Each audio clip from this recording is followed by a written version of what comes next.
Bien, tengo dos focos, uno de 20 watts y otro de 40 watts. Me piden que quieren saber cuál de estos dos focos tiene una mayor resistencia. Desde que me hablan de watt, me están hablando de potencia. Entonces, estamos hablando de que ambos focos están conectados a un tomacorriente normal de eso que tenemos en nuestras casas, es decir, 110 voltios y 110 voltios.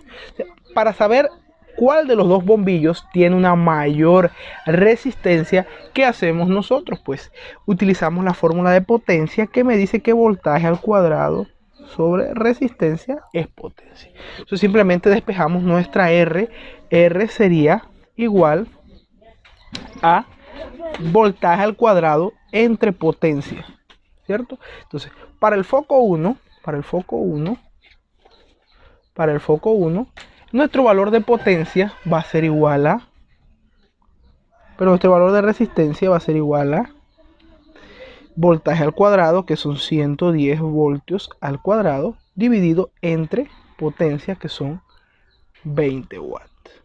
¿De dónde salió este despeje? Recordemos que potencia pasa dividiendo y R pasaría multiplicando. Entonces resistencia va a ser igual a 110 al cuadrado dividido entre 20, y eso me da a 605, recordando que la unidad en el sistema internacional de la resistencia es el ohm, es la letra griega del alfabeto griego, esa ohm, ¿sí? Este es el foco 1. Vamos a buscar el foco 2. Para el foco 2 simplemente tenemos que serían 110 voltios al cuadrado dividido entre 40 watts. Entonces ahí sería, bueno, vamos a introducir en nuestra calculadora los números entre 40 y tendríamos que vale 302.5 ohm. Usted puede concluir que el foco que mayor resistencia tiene es el foco 2, es decir, el foco de 40 grados. Este es el foco que tiene una mayor resistencia. Si a usted en el mismo problema le piden que determine la corriente de cada uno de los focos, usted simplemente aplica la ley de Ohm. La ley de Ohm me dice I igual a voltaje entre resistencia. Entonces para el foco 1 sería I igual a el voltaje, que son 110 voltios, dividido entre la resistencia, que son 605 ohm. Y la corriente para el foco 2 sería igual a I2 dividido entre, I2 sería 110 voltios entre 302,5 ohm, ¿sí? I2 y 1. Simplemente introducimos nuestros valores, 110 voltios entre 605 ohm, es igual a 0,18 amperios.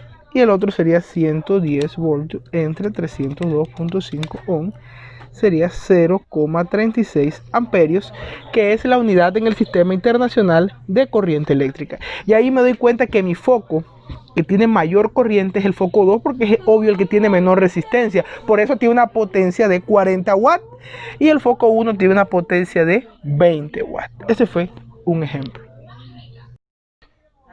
Bien, tenemos un objeto conductor, por el cual pasan electrones, se están moviendo y tiene una densidad de corriente de 2 por 10 a la menos 2 amperios sobre metro cuadrado y una densidad volumétrica de carga de 4 por 10 a la menos 4 coulomb por metros al cubo. Entonces me piden que yo determine cuál es la velocidad con la que se mueven esos electrones. La fórmula usted la conoce, que es G igual a nuestra griega letra phi por la velocidad, ¿sí?, de movimiento. Entonces nosotros solo tenemos que despejar nuestra velocidad, y nuestra velocidad promedio va a ser igual a J entre phi. La velocidad promedio va a ser igual a 2 por 10 a la menos 2 amperios sobre metro cuadrado dividido entre 4 por 10 a la menos 4 coulomb sobre metros al cubo. Entonces nuestra velocidad promedio va a ser igual a 2, recordar poner notación científica en su calculadora, entre 4e a la menos 4. Si usted determina que el valor de la velocidad de los electrones son de 50 metros por segundo. Recuerde que la unidad en el sistema internacional de la velocidad de 50 metros es metros por segundo, ¿sí? Ahí usted puede derivar de amperio metro cuadrado y coulomb sobre metro al cubo, un análisis dimensional, y puede darse cuenta que la unidad va a ser metros por segundo al cuadrado. Usted lo puede hacer en sus múltiples y abundantes ratos de ocio. Pero ahí con eso usted determina la velocidad del electrón atravesando el conductor. Bien, aquí tengo un alambre. Si olviden el detalle, un alambre, pronto entenderemos por qué tiene esa forma. Tengo un alambre por el cual atraviesa una corriente de 4 amperios cuando se aplicaron 100 voltios. Determine la resistencia del material. Para hacer esto aplicamos nuestra amiga, la ley de Ohm. Como hemos hablado, una de las leyes más poderosas dentro del mundo de la física. La ley de Ohm es igual a V sobre R. ¿Sí? Eso que tengo ahí. Entonces, me piden que encuentre el valor de la resistencia. Para encontrar el valor de la resistencia, simplemente usted despeja R, ¿sí?, por I es igual a V. Pasó dividiendo, pasa multiplicando. R va a ser igual a V entre I. R va a ser igual a 100 voltios dividido entre 4 amperios, y eso da una resistencia de 20 ohm. Y ahí te tiene el valor de la resistencia. Aquí vale a señalar varios puntos. El primer punto es que no son valores del todo reales. En el mundo real, una corriente de 1 amperio es demasiado peligroso, ¿sí? Casi no se encuentra, casi no existe, es que si acaso en hidroeléctricos o lugares donde se utilice altas corrientes, ¿sí? Entonces, la resistencia de los materiales siempre es un valor elevado. Nunca vamos a encontrar un valor tan bajo, porque ya estamos hablando de un cable o de algún instrumento que conduce ampliamente la corriente, prácticamente permite todo el paso de la corriente. Y como vimos, esa es la famosa ley de Ohm, ¿sí? Usted la puede observar por el famoso triangulito ese que ponen en muchos textos sobre la ley de Ohm, ¿sí?, que se relaciona así. Si usted tiene que encontrar el voltaje, usted simplemente tapa la V y se da cuenta que voltaje es igual a corriente por resistencia, ¿sí? Si usted tiene que encontrar la corriente, usted tapa I y se da cuenta que corriente es igual a, ¿sí?, voltaje entre resistencia. Voltaje entre... Y si tiene que encontrar R, tapa R y se da cuenta que es voltaje entre I. Usted ahí deriva la fórmula de la ley de Ohm, que la va a utilizar ampliamente, ya que se utiliza primeramente para analizar todo tipo de circuitos eléctricos. Es la primera línea de defensa para analizar circuitos eléctricos. También tiene la herramienta de la ley de las potencias, que usted la puede derivar sabiendo que la fórmula de potencia y sabiendo la ley de Ohm, y dos leyes que conocerá más adelante. Una carga de 2 por 10 a la menos 6 coulomb produce una corriente de 0,5 amperios. ¿En cuánto tiempo se produce dicha corriente? ¿En cuánto T? Entonces yo conozco mi fórmula, que I es igual a delta Q sobre delta T.